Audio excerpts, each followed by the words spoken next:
Essentially, tension comes from unanswered questions. Tension comes from anticipation. When you're kind of dealing with suspense and horror, you really have to get to know characters and really have time with them to really understand and feel the loss of when they are taken by the aliens. And that really lets us have a lot of different experiences and understanding of how scary these aliens are. And so this gives us a chance to really kind of get you involved and also be able to kind of pull the rug out from under you whenever there's a loss of a particular character or whatever it is.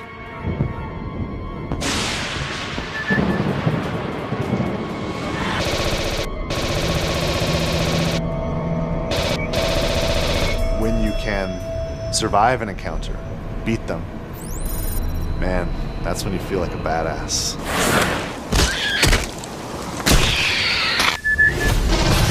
We're going to have a lot of different places than you've seen maybe in the movies. So we're going to be able to see places that you are familiar with, like Hadley's Hope. It's after the atmospheric processor has blown up, so it's been very torn up.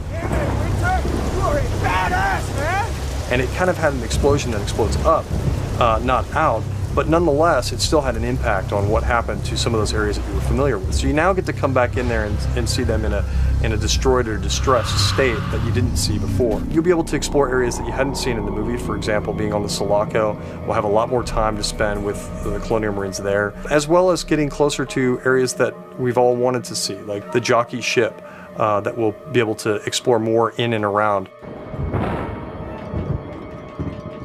You want to have the lighting, the feel, the surfaces, the characters, the equipment, just everything that you would have seen in the movie. You want to have that be as accurate as possible. You know, Sid Mead did the original designs for the Sulaco, and he's helped us realize how the rest of that ship looks. Great. Now my friggin' tracker's broken. Just watch the red dots. That's what I'm telling you. Motion tracking, you know, that ping, and then when you hear the blip, when the aliens are actually in the vicinity. It's such an iconic sound, and when we got the source material for 20th Century Fox, the actual audio that was recorded and Foleyed and some of the other stuff that was digitally produced, man, it's so exciting to be able to play with that content and then work that content into the game.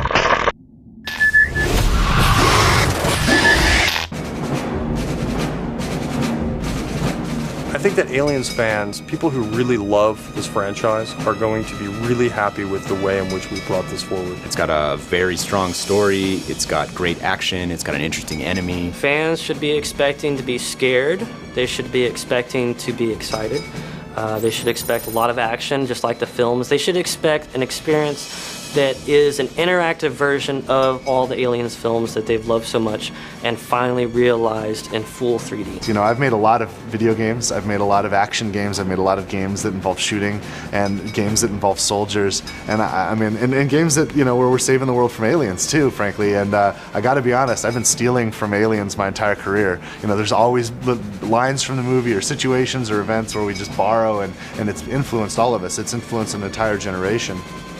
When we get to spend time in the real fiction, in the real canon, it's pretty exciting because we're not borrowing from it, we're building onto it and we're adding to it. So it's just a thrill to be involved.